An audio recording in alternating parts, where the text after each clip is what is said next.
మనల్ని చూసి నువ్వేంటి దేవుణ్ణి నమ్ముకున్నానంటావు, అన్నీ విడిచిపెట్టేసావు, పాత జీవితం లేదంటావు, మాతో కలవట్లేదు, మాతో తిరగట్లేదు, మేము చూడు ఎంత చక్కగా ఉన్నాము, రోజు సంతోషంగా తాగుతున్నాము, గంతులేస్తున్నాము, పోకిరి చేష్టలన్నీ చేస్తున్నాము, మా కోరికలన్నీ నెరవేర్చుకుంటున్నాము, మేమంతా హ్యాపీగా ఉన్నాము.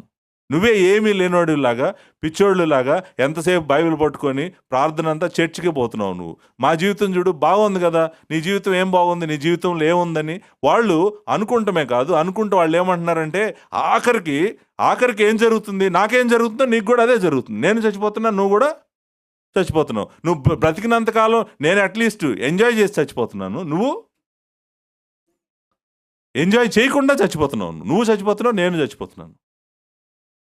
సో అంటే వాళ్ళ లాజిక్ ఏంటి, వాళ్ళ ఆర్గ్యుమెంట్ ఏంటంటే, ఓకే బ్రతికినంతకాలం ఫుల్గా ఎంజాయ్ చేయి, ఎటు తర్వాత ఏం జరుగుతుందో నీకు తెలియదు కదా, నువ్వు చూడలేదు కదా, ఆఖరికి నేను చనిపోతున్నాను, నువ్వు చనిపోతున్నావు, నేను చనిపోతున్నానంటే పేతురు ఏం చెప్తున్నాడంటే, అంతవరకు నువ్వు మరణం వరకే ఆలోచిస్తున్నావు.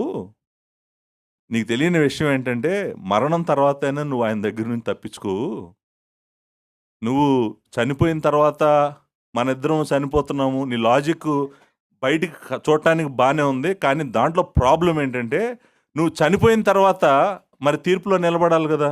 నువ్వు బ్రతికినంతకాలము తప్పించుకున్నానని అనుకుంటున్నావు దేవుడి తీర్పు, కానీ చనిపోయిన తర్వాత కూడా నువ్వు దేవుడిని ఫేస్ చేయాల్సిందే, దేవుడి ఎదురు నిలబడాల్సిందే. ఎందుకంటే ఆయన సజీవులకు మాత్రమే కాదు, ఆయన మృతులకు కూడా తీర్పు తీరుస్తాడు.